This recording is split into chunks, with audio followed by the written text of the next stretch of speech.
Welcome to the Going North podcast, where we will deliver you tips and techniques to advance yourself in anything you decide to do in life. I'm your host, Dom Brightman, and every Thursday I will be delivering inspirational and informational content with interviews from various authors, especially self-published ones. Be sure to check out my book on Amazon.com called Going North. And now we'll be getting into our interview.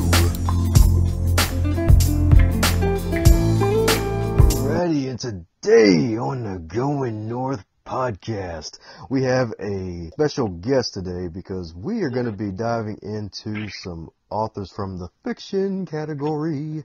And the wonderful Miss Odessa Rose, she has her BA in English from the Coppin State University and a Master's of Arts in Literature from the University of Maryland of College Park.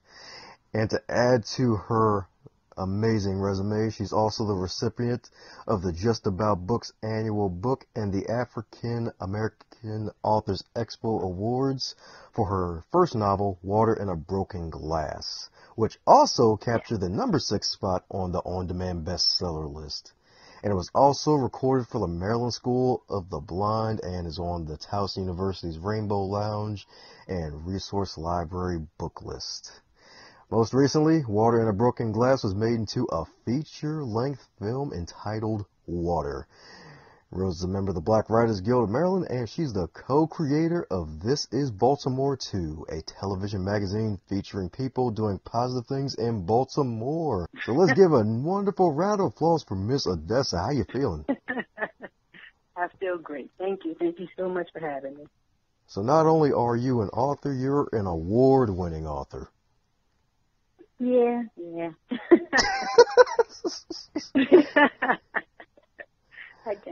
I guess so. So behind the wonderful bio, tell us a bit about Odessa and how she got to where she currently is today. I'm a wife. I'm a mother. And being those two things has helped me get to where I am today, because without my husband and my children and the friends that I have, I couldn't do any of the things that I'm doing right now. And so that's pretty much how I got there. With their support, I do a lot of writing at night because I am a mother, and that makes me sometimes feel as if I can't. I'm supposed to spend time with them instead of being sitting down at the computer and doing things like that. So that's how I got here. Woohoo! Yeah. And my mom, I got to give a lot of shout-outs to my mother, because my mother is an avid reader. She used to read to us when we were young. Her main thing is she loves Stephen King books, so we were raised on horror. So I love horror. I read horror books. I go to horror movies, but I don't write horror for some reason. So she used to have us in the bookstore all the time, and when she would read Stephen King, she would sit us down and read passages to it, and it would scare the daylights out of us. We would just be terrified, but we all love horror to this day, just because of my mother, and we love reading because of my mother.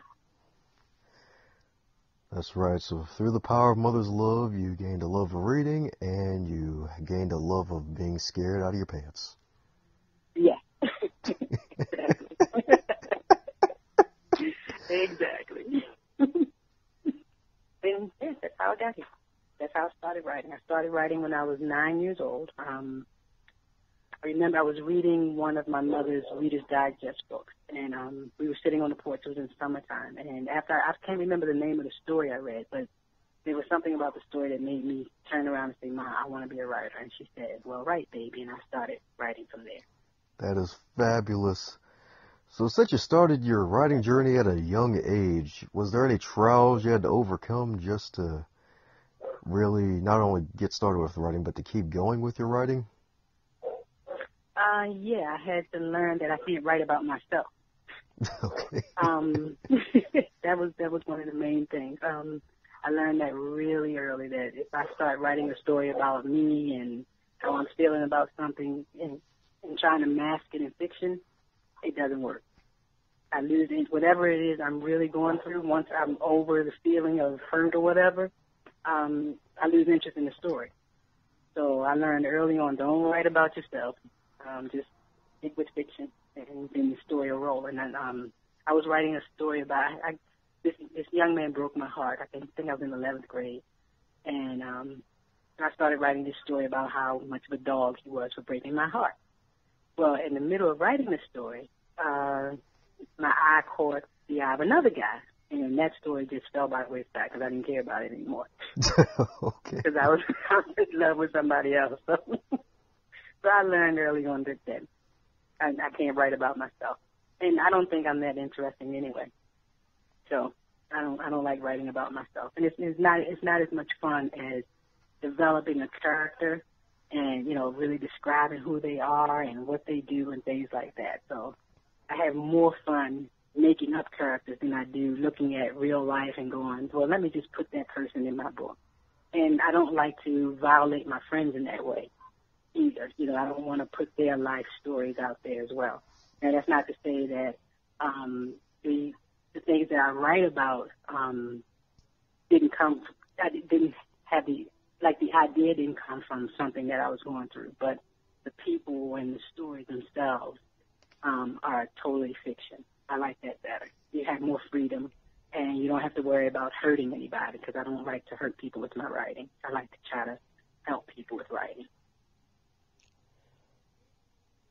And I bet they appreciate that a lot, that you care about them. Yeah, I do. I don't want my friend to read my book and say, hey, that's me. And nope.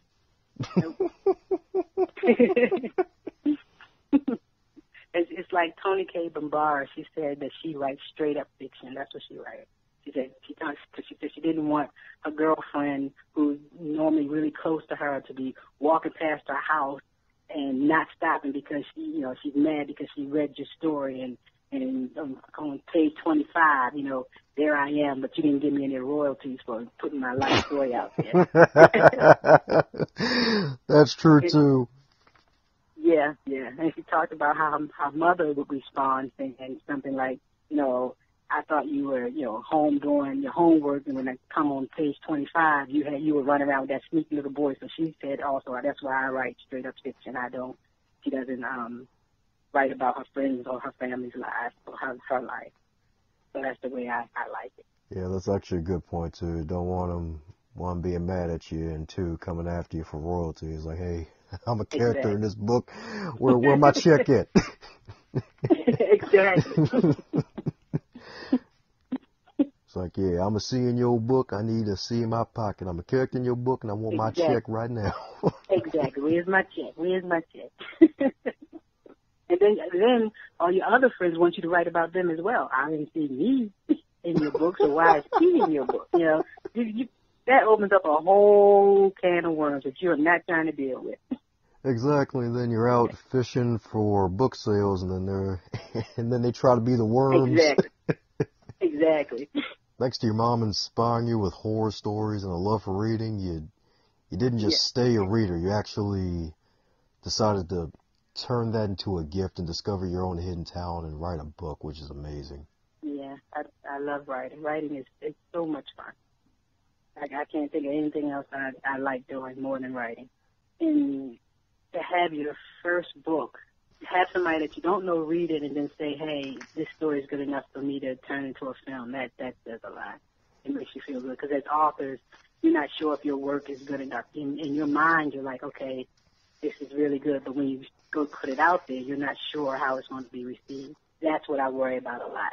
That's a big challenge for me, trying to make sure that what I write, people will like. But I've also learned that you have to write for yourself. You can't write for other people. And that's how you write stuff that people end up liking.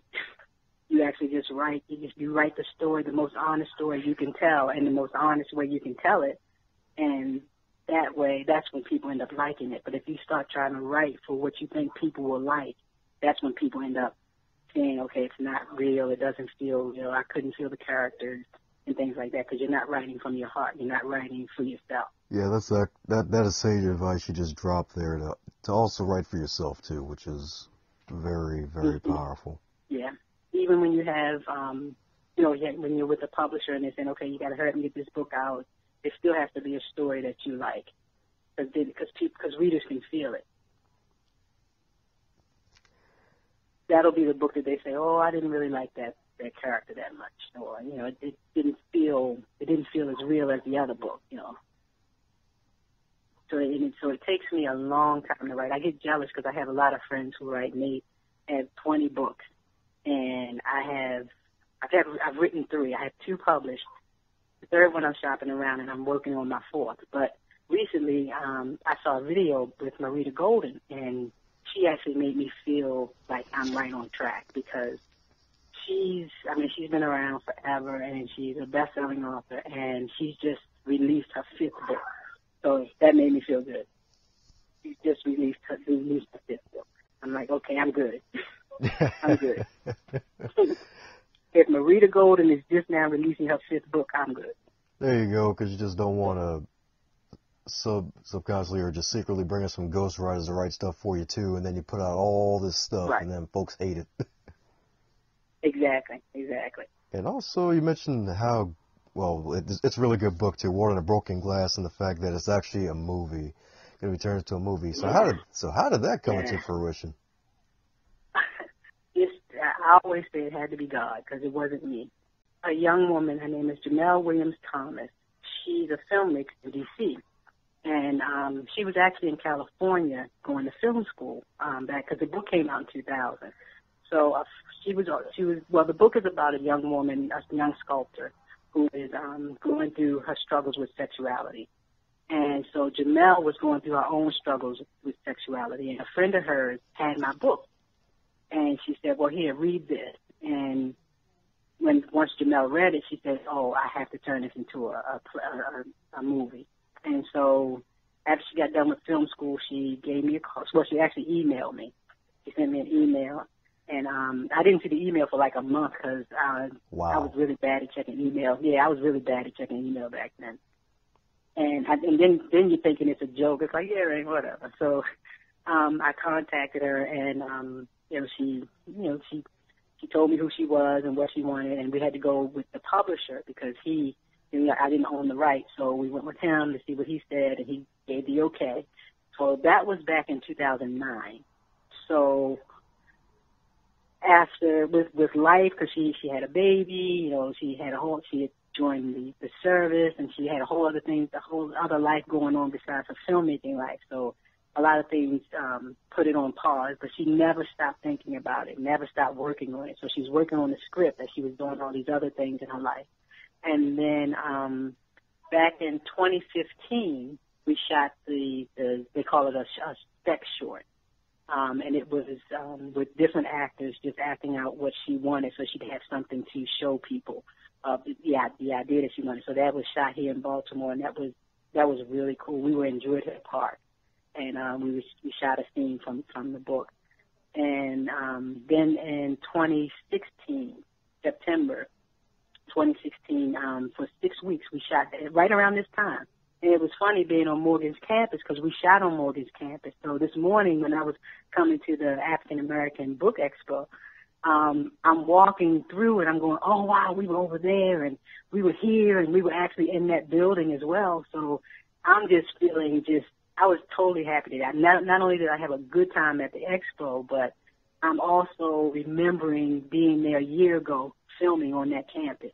And, so it was awesome. So it took a lot to get to that point, and so now we're at the finishing stage. The film is shot, as they said, in the can, so now they have to do some other things. So we launch a campaign on October 17th to get the finishing funds for the movie. And hopefully we will premiere early next year. So, and we're going to premiere here in Baltimore, so that's going to be awesome. And a lot of people are waiting for the film. We had everything, like I said, everything was shot here in Baltimore because it's a Baltimore-based book. Because I wanted to show Baltimore. All of my books take place in Baltimore because I want to show Baltimore in a way that it's not normally portrayed. And it's not that I'm ignoring the drug problem or the crime problem, but I want to say that that's not the only side of Baltimore we have. For Jamel because she's from D.C., she could have easily shot the film in D.C., but she came here to Baltimore, and she filmed everything here. I think there's only one scene that was filmed in Columbia, but everything else was filmed here in Baltimore. I mean, we were in Druid Hill Park. We were on White Lock. We were everywhere. Everywhere. Now when I ride around the city, there's no place in the city pretty much that we didn't film in, and it was just awesome. It was the most awesome experience I could have ever had, and something that authors dream of, but you never think it can really happen. I mean, I can remember when I was writing it, and I always start my books with saying, well, if this were a movie, how would you open it? And to actually have it happen, it was crazy. And then to have the actors that we were able to get. There's a young lady named Billy Christian Davis, because she got married right after the film was made. She plays the main character, Tanya. And she was 24 at the time, and she is just absolutely magnificent. Everything that embodied Tanya in my novel, she put that on the screen, and then some. I was just like so impressed with her. And then there's a young woman named Tani Belafonte. She plays Staten, and we call her the commercial queen because she's been in tons of commercials. And it's so funny because now the commercials that I've seen her in, I'm like, I've seen that commercial, I just didn't know who Tani Belafonte was. So, but she plays Staten, and she is just incredible. It's just amazing. And we have a guy, the lead male his name is Malcolm. The guy that plays him his name is Wes. And he is incredible as Malcolm. I'm just like, he is just, they have an awesome cast. And then to top it off, we have Victoria Rao from The Young and the Restless. She plays Aunt Josephine in the film. So, and we have a woman, Candace Dillard. She was Miss United States in the pageants. I mean, she's just gorgeous, just a beautiful woman. I love her to death. And then we have Lee Avant. We have a woman named Shawnee. It's just, the cast is amazing, and we just feel blessed that they decided to come on this project and just do what they do. It's awesome. It's awesome. And also, it was shot by a guy named Kirby Griffin, who's from Baltimore as well. It was just beautiful. It's just beautiful. I can go on and on about it, as you can tell. That is a great thing because it's also what you're doing for the city of Baltimore. Of course, we got some struggles right now with the drug problem and the murder rate, but at the same time, right, despite all that pain, there's still some beauty within that pain within that city because in a way, you're on a mission to just show the power of, hey, there's still some hidden gems in this city. And it's an amazing thing because you mentioned the book was published back in 2000, right? Right, yep. So basically, you planted a seed of greatness into the city 17 years ago, and now it's going to manifest into a movie showing the best parts of the city and giving folks a different view, a different lens of like what the city has to offer, which is fabulous. And I mean, and it's important because you have to have hope. And if all you show is the grim side, people don't have any hope. I mean, what are you telling our kids? Well, this is all we have, so this is all you can aspire to be. And that's not true. We have so many people in this city that are doing other things and are also trying to help with the problems that we have. So we have to start showing this city in a different way, showing ourselves in a different way. And because that's the only way you can move forward. We can't just stay here and say, okay, this is all we have, because it's not. Every other race shows themselves in a different light. But we tend to just show ourselves in this one light as if this is all we are and this is all we'll ever be. And we can't continue to do that. It's true. I remember when Barack Obama was running the first time, and Giuliani, the mayor of New York, when everybody was talking about hope, and he said hope is not a strategy. I'm like, yeah, it is. That's why you all try to take hope away from everybody, because hope, everything starts with hope. And you have no hope, then you have no vision. You don't see anything, and you just look at what's right there, and you can't think of anything better. And so when he said that, I'll always remember that comment and be like, that's what they want. They want to steal all your hope away so that you do stay right where you are, and you continue to do the things that you're doing. And then they go on about their business. So that's what I like to do with my work. That's why all my novels, even the one I'm working on now and the ones I have in the future, are taking place in Baltimore. because I love this city. I love the people in the city, and there's so much more to us and so much more to this city than people are allowing us to tell. That's right, and all planted from the seed called a book. More in the broken glass. I can't wait for people to see this film. I also have another book called In the Mirror that takes place here in Baltimore as well. And people are talking about turning that into a film as well. We'll see, because it takes a lot. I've learned it takes a whole lot to turn a book into a film, or to just do a film, period. It takes a lot. Because the cool thing is Jamel let me come on set, and I understand that a lot of authors aren't even allowed on set because you're too close to your work, and they don't want you sitting there being mad. Yep. But he let me, I was there. The only days I wasn't there was when days I couldn't get off work for some reason and couldn't be there. But I was there every single day, and I watched what these people did, and it was just incredible. I'm just like, I could never do what they did. It was just incredible. And sometimes we didn't leave. I remember one time when Victoria Rao came, we didn't leave set one day until like 3:30 in the morning. We had been there all day. I guess your night owl was in full effect that night, huh? Oh, yeah. It was 2:30 in the morning, 1:30 in the morning, 3:30 in the morning. That was the latest we'd ever stayed on the set. And then we had to come right back at like 1 o'clock that afternoon. So. Well, good thing it was in the afternoon as opposed to like 9 in the morning. Yeah. It would have had to bring the bed with you. Yeah. True. Yeah, I wouldn't trade that time for anything. So during those years of just putting your book out there and promoting it, what trials did you have to overcome? Talking, letting people know that I have a book out. A lot of people didn't even know that I wrote books because I was focused so much on This is Baltimore too. I was doing that a lot, and so the last 4 years, people didn't even know I wrote books because I was focusing so much on This is Baltimore too. But the main thing is just I have a hard time telling people who I am and what I do. I'm learning to do it now. I will sit in a room with a bunch of people and not say one word about what I'm doing. And I did it today, and then people just kind of fussed at me about it, but understandable. We were at the expo today. Yeah, I have I can promote the heck out of other people, but to talk about myself and what I'm doing, it's hard. I don't have that in me. So that's the challenge that I'm trying to overcome, and I get a little bit better at it every day. I mean, I did talk about myself a little bit today, but it was only after people who knew me told the person who I was and what I was doing. But I'm learning to, the more I open up, the more doors open up, and so I just have to go ahead and just say who I am and tell them what I do, and it's not.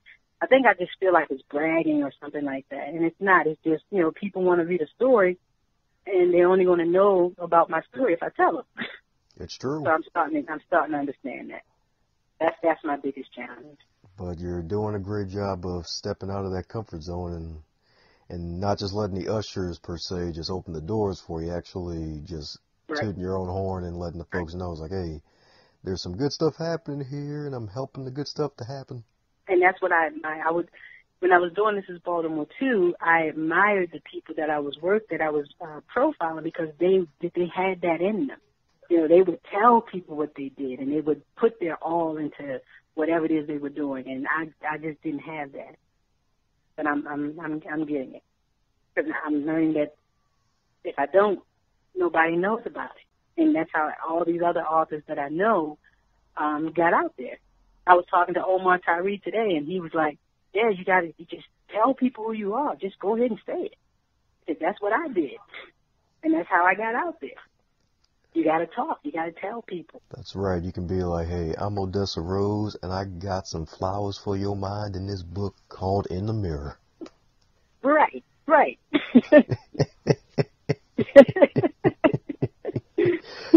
That's right. Then you can follow up. It's like, hey, I got this water in a broken glass for you. You can water them flowers from in the mirror. It'll be great.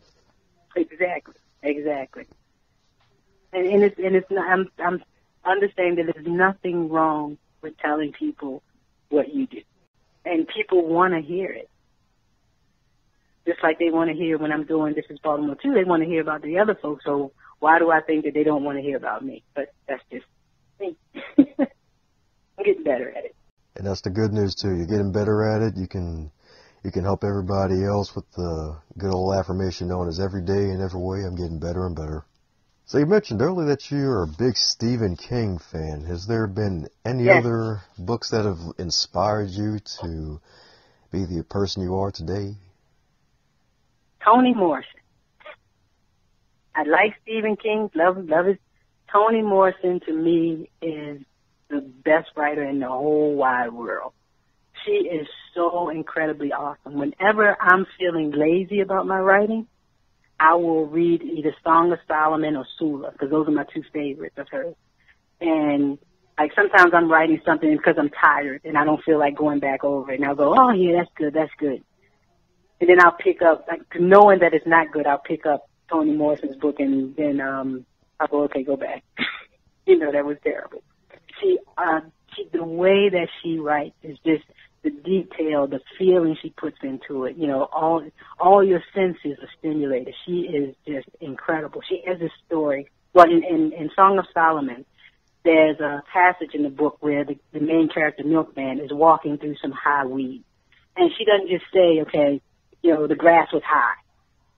She says that she talks about how, she does talk about how high the grass is, but she says life and death take place on the hidden side of a leaf. Wow. And that image puts in your mind, you know what's on the hidden, it's insects and things like that. That's how high the grass is. She doesn't just say, oh yeah, there are insects on the back of the leaf. She just talks about life and death taking place on the hidden side of a leaf. And as he's walking through this high grass, he's going toward this house. And it's an old house. It's a dilapidated house. It's falling apart. But she doesn't just say that it's an old house. It's a dilapidated house. It's falling apart. She doesn't just write that. She says the house looked like it had been eaten by a galloping disease. And you're just like, wow. I just love the way she describes things. And it just makes me go back and do a better job. I love the way Toni Morrison writes.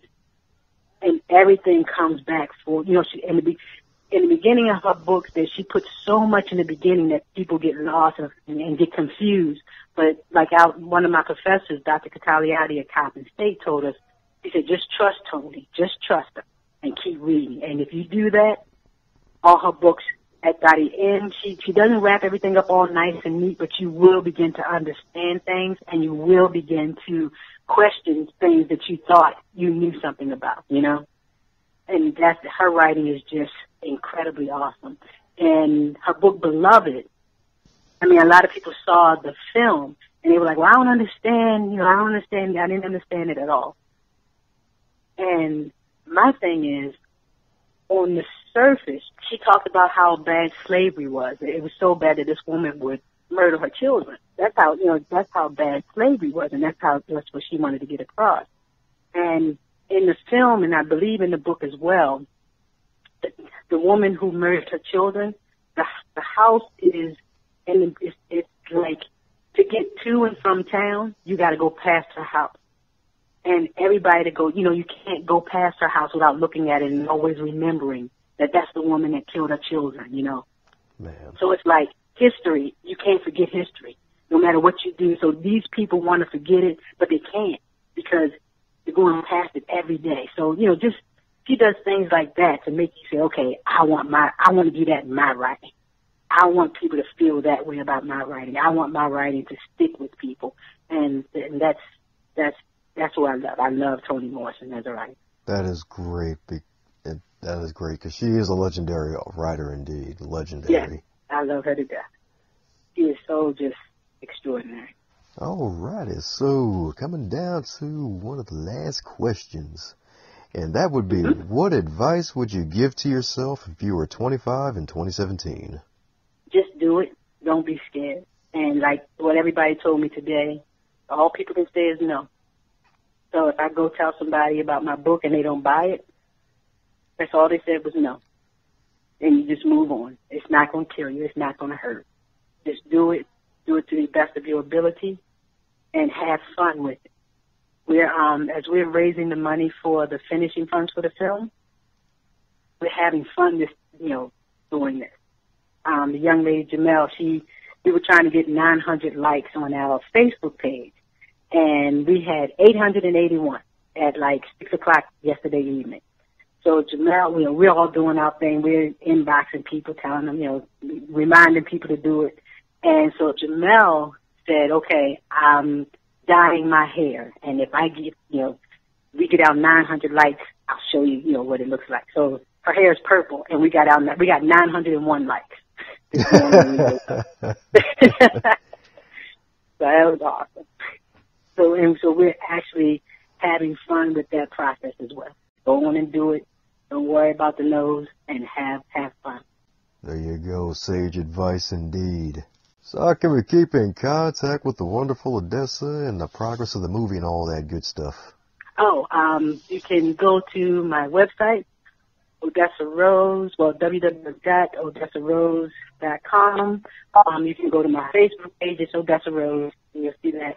Or you can go to waterthefilm.com, because there's a website there, and also our Facebook page is Water the Film. Well, alrighty. That is awesome right there. So go on ahead and keep in contact with Odessa so that way you can keep updated with the film and how's it going. So that way when it's released, we will know.